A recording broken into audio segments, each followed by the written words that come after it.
سر میرا آپ سے یہ کوشچن ہے, what is the legal concept of عدت؟ عدت مسلمانوں کا قانون ہے. مسلمان خواتین پہ یہ انہوں نے آبزرو کرنا ہوتا ہے. اس کا مقصد ہے کہ جب ایک طلاق ہوتی ہے خاتون کو, تو دوسرا نکاح وہ فوراً نہیں کر سکتی, بلکہ اس کے لیے کہا جاتا ہے کہ 90 دن یا 3 ماہ, یا جو پراپر ہے وہ ہے 3 مینسٹرویشن پیریڈز جب گزر جائیں, اس کے بعد وہ دوسرا نکاح کر سکتی ہے.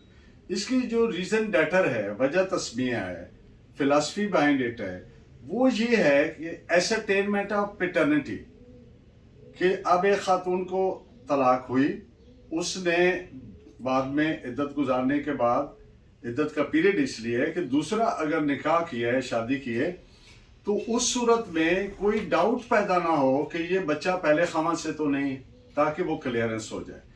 اس کی وجہ صرف ایسرٹینمنٹ آف پیٹرنٹی ہے, کہ کیونکہ بچہ پیدا ہونے سے وراثت کے معاملات اور آگے کئی معاملات شروع ہوتے ہیں, تو اس لیے اسلام نے یہ رکھا ہے تاکہ کسی قسم کا ابہام یا شک یا کنفیوژن نہ رہے.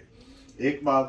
دوسری بات یہ ہے کہ عدت کا پیریڈ بعض ایسی صورتیں بھی ہیں جن میں آبزرو کرنا ضروری نہیں ہے.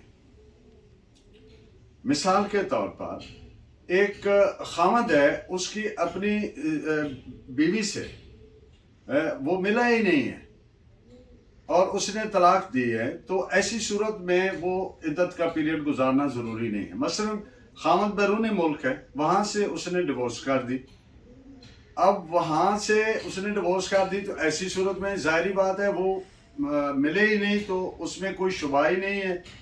دوسری بات, اگر ڈیورس کیا خاوند نے, ڈیورس کے اگلے دن ہی خاتون کو مینسز ہو گئے, اور اس کے بعد پھر دوسرے اور تیسرے گزر گئے, چاہے یہ 3 مہینے میں, اب چاہے 30 دنوں میں ہو جائیں, چاہے 40 دنوں میں پورے ہو جائیں 3 پیریڈز, تو جو ہی وہ پورے ہوں گے وہ دوسرا نکاح کر سکتی ہے. ایک اور فینومنا ہے کہ عمر کے بڑھنے کے ساتھ خواتین میں ایک سٹیج آتی ہے کہ مینسز آنا بند ہو جاتے ہیں, اس کو مونوپاز کہتے ہیں. تو جس خاتون کو مونوپاز ہو چکا ہو, تو اس کی صورت میں عدت کا پیریڈ گزارنے کی ضرورت ہی نہیں ہے, کیونکہ ایسی وہ کنسیو کرنے کی تو اس میں وہ ہے ہی نہیں, وہ ختم ہو گیا سلسلہ, قدرت کا ایک نظام ہے. اور ایک اور صورت کہ اگر صرف نکاح ہوا ہے اور رخصتی ہوئی نہیں اور طلاق ہو گئی, تو ایسی صورت میں بھی عدت کا پیریڈ گزارنے کا کوئی ضرورت نہیں. آپ کا بہت شکریہ. Thank you.